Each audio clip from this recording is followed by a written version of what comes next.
এক ছিল গরিব জেলে, নদীর ধারে তার কুঁড়ে ঘর।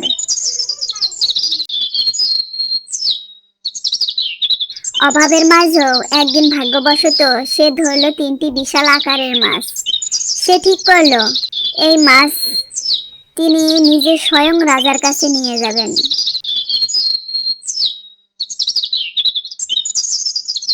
এই সামান্য মাছ নিয়ে রাজার কাছে এসেছিস? যা দূর হ। হুজুর, এ আমার সওগাত। কোনো মূল্য চাই না, শুধু একবার রাজার দর্শন চাই। আচ্ছা, ঠিক আছে, তোকে আমি যেতে দেব, যদি তুই উপহারের অর্ধেক মূল্য আমাকে দেস। জেলে কোনো উপায় না পেয়ে সে রাজি হলো। ঠিক আছে, আমি যা পাবো তার অর্ধেক ভাগ তোমাকে দেব। এই বলে জেলে রাজপ্রাসাদে প্রবেশ করল। জেলের সরলতায় মুগ্ধ হয়ে রাজা তাকে ভেতরে আসতে দিলেন এবং মাছগুলো গ্রহণ করলেন। তোমার সরলতায় আমি মুগ্ধ। এই মাছের বদলে তুমি দরবারে থেকে এমন কিছু চাও যা তোমার জীবনে সব অভাব দূর করে দেবে। মহারাজ, আমি কি চাইব তা ঠিক বুঝে উঠতে পারছি না। বেশ, তবে তোমার জন্য আমি নিজেই একটা জিনিস পছন্দ করে দিচ্ছি। তোমার প্রতি আমার নির্দেশ, তুমি আমার কাছ থেকে 100 লাঠির আঘাত নাও। 100 লাঠির আঘাত? আমি কিন্তু আমি তো কোনো অপরাধ করিনি মহারাজ। রাজা ছিলেন দৃঢ়, জেলের কোনো আপত্তি টিকল না। লাঠির আঘাত যখন অবধারিত, তখন জেলে এক বুদ্ধি আটল।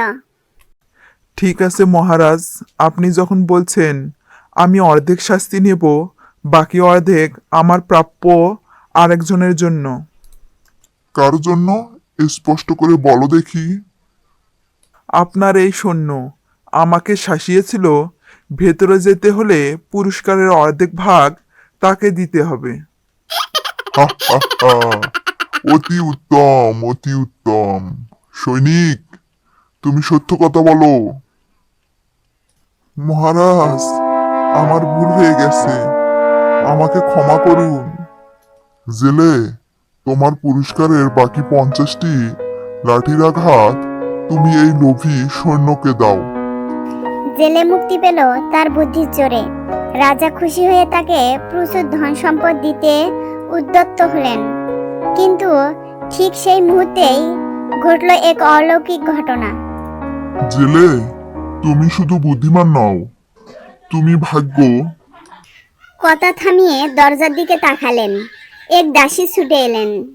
মহারাজ, রানীমা, শীঘ্রই আসুন, এক অলৌকিক ঘটনা ঘটেছে।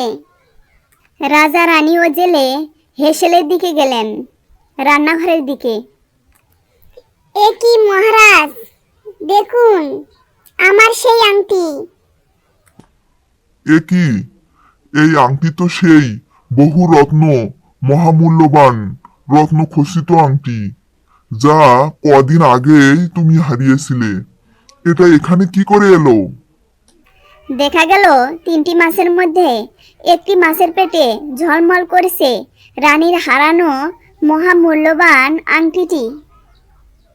জেলে, তুমি শুধু গরিব নও, তুমি সাক্ষাৎ ভগবান। তোমার এই মাছ শুধু আমার রাজকোষকেই পূর্ণ করেনি, আমার রানীর মনকেও ফিরিয়ে দিয়েছে। এই আংটির কোনো মূল্য হয় না। তুমি আমাদের অমঙ্গল থেকে বাঁচিয়েছো।